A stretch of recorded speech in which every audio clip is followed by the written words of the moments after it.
¿Qué pasaría si te dijera que el cristianismo como lo conocemos hoy fue decidido en una reunión secreta?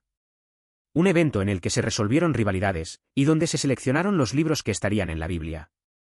Bienvenidos al Concilio de Nicea, el misterioso cónclave que moldeó la fe de millones. ¿Qué ocurrió realmente? ¿Y qué secretos se esconden detrás de esta reunión histórica? En este vídeo, exploraremos los misterios, conspiraciones y decisiones que se tomaron en Nicea. Prepárate, porque lo que descubrirás hoy puede cambiar la manera en que percibes la historia del cristianismo.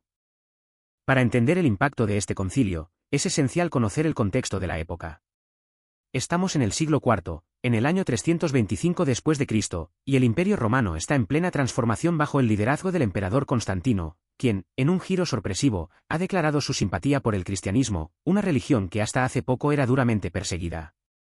Durante los primeros siglos del cristianismo, los seguidores de esta nueva fe eran perseguidos y castigados, a menudo de forma brutal, debido a que se les veía como una amenaza para las tradiciones romanas. Sin embargo, en una sorprendente decisión, Constantino abrazó el cristianismo, ofreciendo libertad de culto y un nuevo estatus para la religión. Este cambio generó confusión y debates intensos, pues Constantino era considerado por muchos una figura política más que un líder espiritual, y su intervención en asuntos religiosos provocó desconfianza. El concilio se celebró en la ciudad de Nicea, en el actual territorio de Turquía, y reunió a obispos y líderes de toda la cristiandad. A partir de esta reunión, Constantino buscaba consolidar la fe cristiana como un factor de cohesión social que ayudaría a unificar su vasto imperio. Pero el emperador tenía un reto en sus manos: los obispos llegaban al concilio con creencias divergentes, lo que hacía necesario unificar la fe cristiana en términos que pudieran ser aceptados por todos, o al menos por la mayoría. El principal motivo de esta reunión fue resolver una pregunta crucial: ¿quién era realmente Jesús? Una pregunta que puede parecer simple, pero que estaba causando divisiones profundas.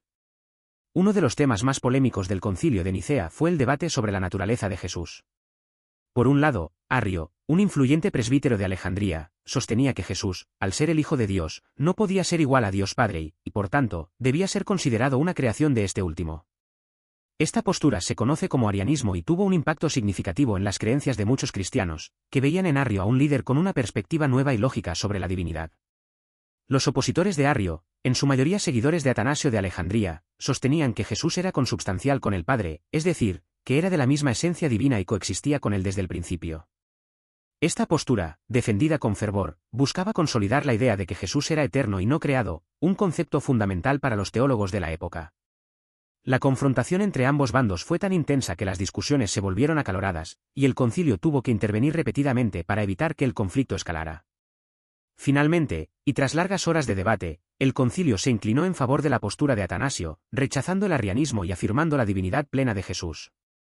Esta decisión sería formalizada en el Credo de Nicea, una declaración que, hasta el día de hoy, sigue siendo recitada en muchas iglesias.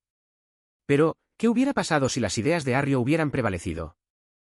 Uno de los misterios más discutidos en torno al Concilio de Nicea es la selección de los textos que serían reconocidos como inspirados y formarían parte de la Biblia.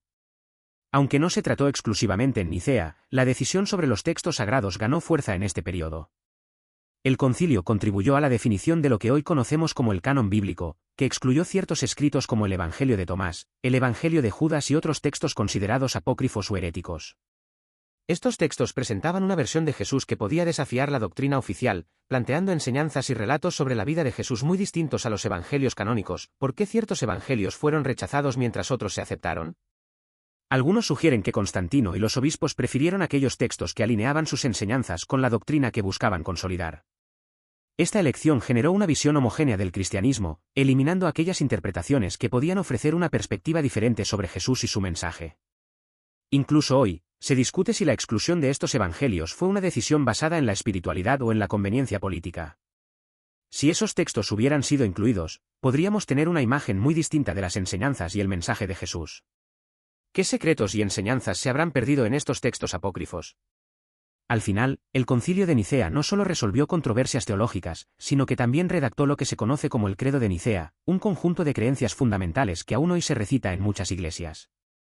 El Credo de Nicea fue una declaración unificadora, creada para asegurar que todos los cristianos compartieran las mismas creencias sobre Dios y la naturaleza de Jesús. Este credo afirmaba la consustancialidad entre el Padre y el Hijo, rechazando las enseñanzas de Arrio y estableciendo una estructura doctrinal que consolidó la doctrina de la Trinidad. En otras palabras, el credo declaró que Dios era uno, pero se manifestaba en tres personas distintas: Padre, Hijo y Espíritu Santo. La creación de este credo tenía un objetivo claro: eliminar cualquier divergencia importante dentro de la fe cristiana que pudiera amenazar su cohesión. Sin embargo, muchos cristianos que no aceptaban el credo fueron etiquetados como herejes y, en algunos casos, perseguidos por sus creencias. La imposición de esta doctrina por parte del Estado y la Iglesia estableció un precedente sobre la relación entre religión y política que perduraría por siglos. El Credo de Nicea sigue siendo una de las declaraciones de fe más importantes para muchas iglesias cristianas, representando la unidad doctrinal lograda en aquel momento. Sin embargo, ¿podemos realmente considerar que este acuerdo fue alcanzado de manera imparcial, o hubo influencias políticas detrás de cada línea de este credo? Una vez que se estableció la verdadera fe, los disidentes no fueron tratados con compasión. La Iglesia y el Estado comenzaron a perseguir a aquellos que no aceptaban el nuevo credo. Tras el concilio, aquellos que no aceptaban el credo de Nicea fueron perseguidos, incluidos los seguidores de Arrio y quienes sostenían creencias consideradas heréticas. Esta persecución reflejaba el deseo de las autoridades de unificar el imperio bajo una sola fe y acabar con cualquier oposición que pudiera dividir a los cristianos. Constantino incluso desterró a Arrio, y sus escritos fueron prohibidos y destruidos en varias ciudades del imperio. Este evento marcó el inicio de una época en la que el cristianismo oficial no solo definía la fe, sino que también castigaba la disidencia, estableciendo una política de ortodoxia que transformaría la naturaleza del cristianismo. La Iglesia, con el respaldo del Estado, comenzó a utilizar su poder para imponer sus dogmas y a perseguir a quienes desafiaran la verdad oficial. Esto abrió la puerta a una larga historia de conflictos internos, ya que, con el tiempo, la autoridad de la Iglesia se volvió tan política como religiosa.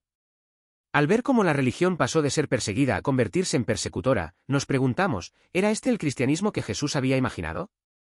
¿O fue el poder político el que realmente moldeó el rumbo de la Iglesia en esos tiempos? Una vez que se estableció la verdadera fe, los disidentes no fueron tratados con compasión. La Iglesia y el Estado comenzaron a perseguir a aquellos que no aceptaban el nuevo credo. Tras el concilio, aquellos que no aceptaban el credo de Nicea fueron perseguidos, incluidos los seguidores de Arrio y quienes sostenían creencias consideradas heréticas.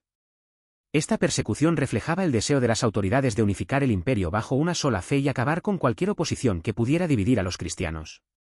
Constantino incluso desterró a Arrio, y sus escritos fueron prohibidos y destruidos en varias ciudades del imperio. Este evento marcó el inicio de una época en la que el cristianismo oficial no solo definía la fe, sino que también castigaba la disidencia, estableciendo una política de ortodoxia que transformaría la naturaleza del cristianismo. La Iglesia, con el respaldo del Estado, comenzó a utilizar su poder para imponer sus dogmas y a perseguir a quienes desafiaran la verdad oficial. Esto abrió la puerta a una larga historia de conflictos internos, ya que, con el tiempo, la autoridad de la Iglesia se volvió tan política como religiosa. Al ver cómo la religión pasó de ser perseguida a convertirse en persecutora, nos preguntamos, ¿era este el cristianismo que Jesús había imaginado? ¿O fue el poder político el que realmente moldeó el rumbo de la Iglesia en esos tiempos? A través de los siglos, el Concilio de Nicea ha sido el centro de múltiples teorías conspirativas. Algunas personas creen que el concilio fue una manera de reescribir el mensaje de Jesús para hacerlo más conveniente para el poder de Roma. Muchos investigadores y aficionados a la historia sostienen que el Concilio de Nicea no fue una reunión completamente espiritual, sino una herramienta de control político impulsada por Constantino.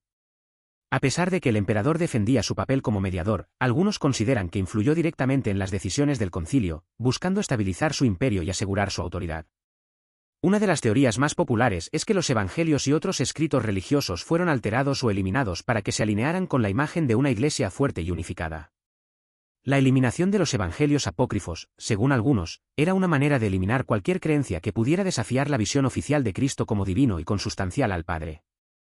Aunque no hay pruebas definitivas que demuestren estas conspiraciones, el misterio sigue cautivando a muchos, y el Concilio de Nicea sigue siendo fuente de fascinación y cuestionamientos. ¿Fue realmente un concilio espiritual o un acto de manipulación política? La respuesta, tal vez, nunca la conoceremos. El Concilio de Nicea no solo estableció los cimientos del cristianismo, sino que también dejó tras de sí un legado de controversias y preguntas sin respuesta. ¿Fue este el inicio de una fe genuina o una herramienta de control político? La verdad quizá nunca la sabremos. Pero una cosa es segura, este evento cambió la historia para siempre. Con cada decisión tomada, el Concilio de Nicea sentó las bases de lo que hoy conocemos como cristianismo, pero también abrió la puerta a siglos de debates y divisiones internas. La relación entre la Iglesia y el Estado se consolidó en este evento, uniendo el poder espiritual y político en una alianza que seguiría hasta la Edad Media y más allá. Este concilio no solo estableció una doctrina, sino que cambió el curso de la historia, afectando a millones de personas a lo largo de los siglos. ¿Fue una decisión política o un evento espiritual? ¿Hubo algo más detrás de esas puertas cerradas? El Concilio de Nicea es, sin duda, uno de los grandes misterios de la historia del cristianismo, y seguirá siendo un tema de discusión e investigación. ¿Qué piensas tú? ¿Crees que el Concilio de Nicea fue un acto de fe o una jugada política? Déjanos tu opinión en los comentarios. Si te gustó este vídeo y quieres explorar más misterios históricos, no olvides suscribirte y activar la campanita. Nos vemos en el próximo misterio.